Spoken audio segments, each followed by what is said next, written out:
Štvrtá výzva. Čas na drink. Po príprave výdatného rybieho pokrmu je potrebné osviežiť sa ľadovým koktejlom z vodky a muncen.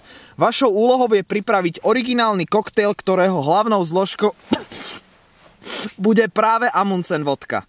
V lese. Rozpočet 6 eur. Opäť ostáva. Tak si myslím, že v takomto dezolátnom stave si budem musieť pripraviť jedine niečo, čo ma dá opäť dokopy. Pretriem si slzy a idem do obchodu. Nachádzame sa opäť v obchode a keďže začínam byť po tej hornáckej ľadovej výzve trošku chorý, začínam trošku cítiť hrdlo, tak mám v hlave úžasný recept na koktail, ktorý nielen bude dobre chutiť, ale ešte ma aj vylieči. Poďme na to. Už vidím prvú ingredienciu a to je zázvor, ktorý má blahodárne účinky na telo, mozog a aj všetko ostatné.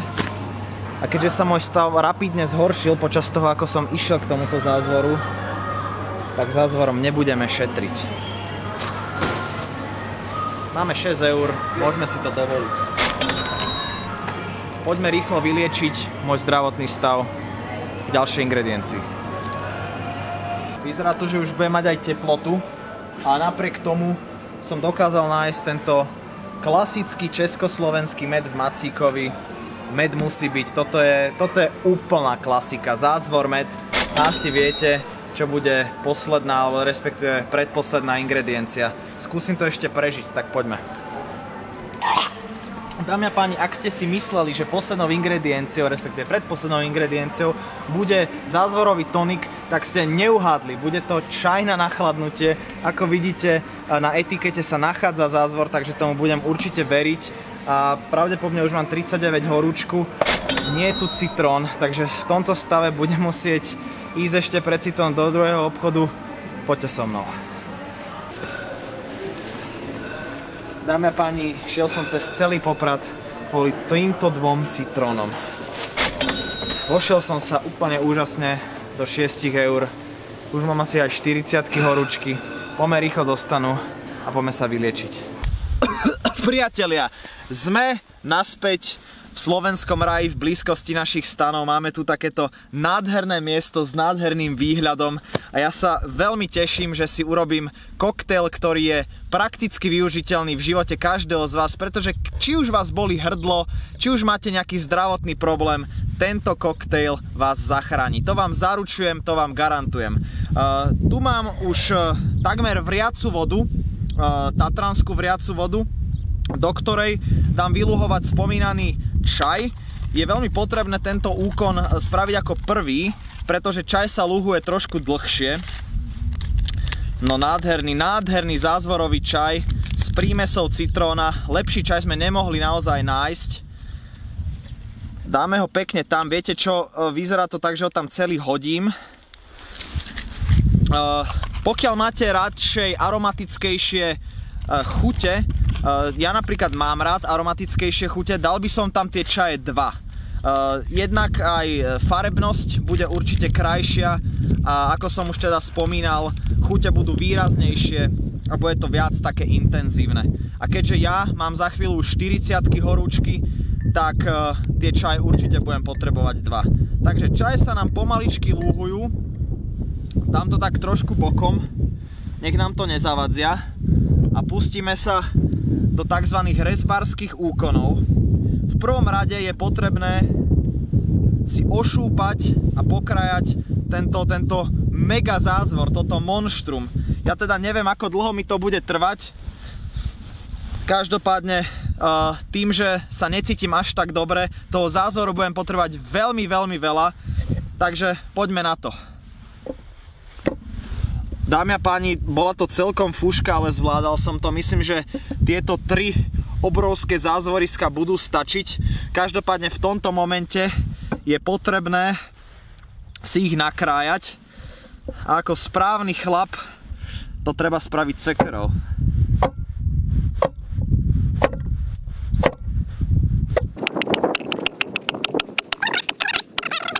Perfektné. Zázvor máme pripravený. Čaj sa nám už nádherne lúhuje. Je tam cítiť tá vôňa vyliečenia. A v tomto momente do tohto hádžem zázvor. Aby sa aj tento náš krásny zázvorík vylúhoval. Všetci dobre vieme, že keď sme chorí, dávame ten zázvor do tej vriacej vody lúhovať. A to isté robím v tomto momente aj ja. Takže mierne zamiešame. Tak toto mi presne pripomína, keď som mal laryngitidu v detstve. 41 horúčka, hydrokortizón mi píchali do žily. To je nostalgia, dámy a páni. Dobre, v tomto momente je potrebné otvoriť si med. Vôbec netuším, ako sa tento socialistický medvieďok otvára. Každopádne sekerka už raz dnes poslúžila. No, takto sa otvára očividne. A medom nešetríme. Med je sladký, potrebujeme ten koktejlik trošku dosladiť, trošku viac ochutiť. V tomto momente tam vytlačam tento krásny socialistický med. Keďže ja som chorý dosť, medom naozaj nešetrím, vôbec by som sa nebal dať tam možno aj takú tretinu celej tejto fľašky.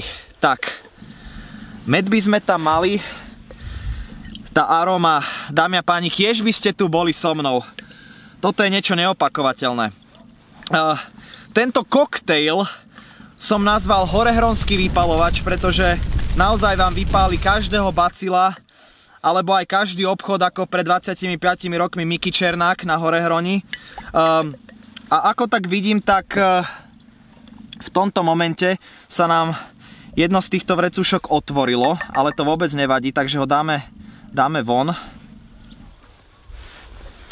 A opäť necháme, nech čas robí svoju robotu a minimálne ešte 5 minút by sme to mali nechať lúhovať. Za túto dobu použijeme citrón. Počas toho, ako budem žmýkať citrón do našeho pripraveného koktejlu, to bolo veľmi tesné.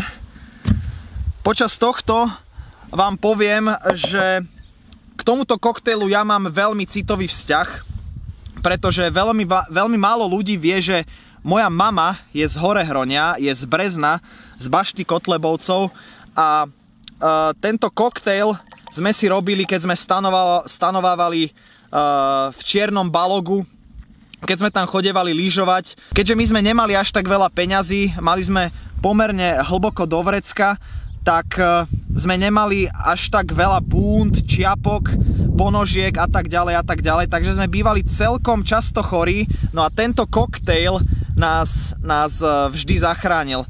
A vlastne tento koktejl vznikol práve pred 25 rokmi, keď Horehronie bolo baštou vypalovačov a veľa ľudí ochorelo mocou a práve tento koktejl pomáhal v týchto ťažkých a turbulentných časoch mladej Slovenskej republiky.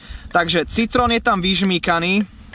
Ja som veľmi rád, že som ten prvotný rez spravil konkrétne takto, pretože v tomto momente si môžeme odkrojiť kúsok citrónika na následnú dekoráciu koktejlu. Nádherné. Nádherný rez. Takže v tomto momente si myslím, že všetky ingrediencie sú absolútne nasiaknuté v tomto koktejli, ale nemôžeme zabudnúť na tú najhlavnejšiu. Ja si túto dekoráciu odložím na krajec stola a otváram našu známu Amundsen vodku, ktorá maximálne dotvorí ten kolorit Horehronia, ten kolorit nachladnutia a následného vyliečenia. Amundsen vodkou v tomto prípade nešetríme, pretože všetci vieme, že kvalitný alkohol vždy vypáli bacily. Zamiešame to. No dámy a páni, kiež by ste tu boli so mnou. Toto je totálny unikát.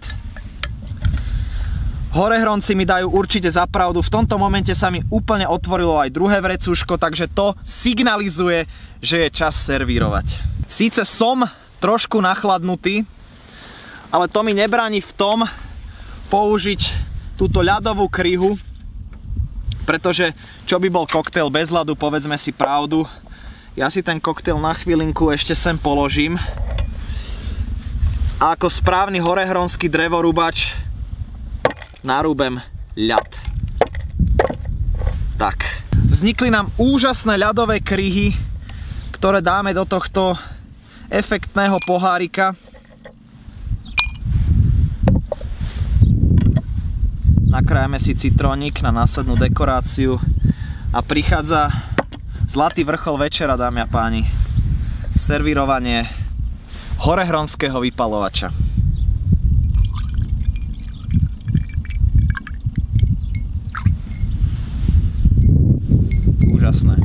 Úžasné.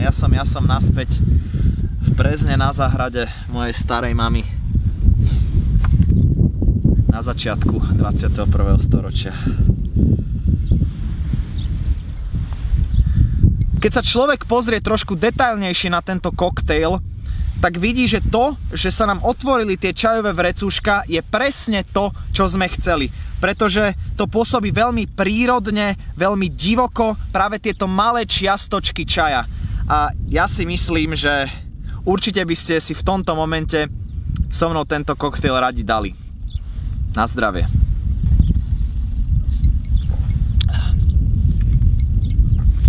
Je to veľmi naturálne, je to zároveň sladké, cíti tam úžasnú arómu zázvoru, je to nasladnuté práve medom, citrón tomu dodáva takú tú úplne až záverečnú aftertaste, ako by povedal Meky Žbírka, a ja si myslím, že čokoľvek spravil môj kolega, tak tomuto sa to nevyrovná. Spravil som ten koktail inak, spravil som ten koktail netradične. Hlasujte za mňa, hlasujte za horehronského vypalovača. Ja si myslím, že v tomto momente som zdravý. Na zdravie.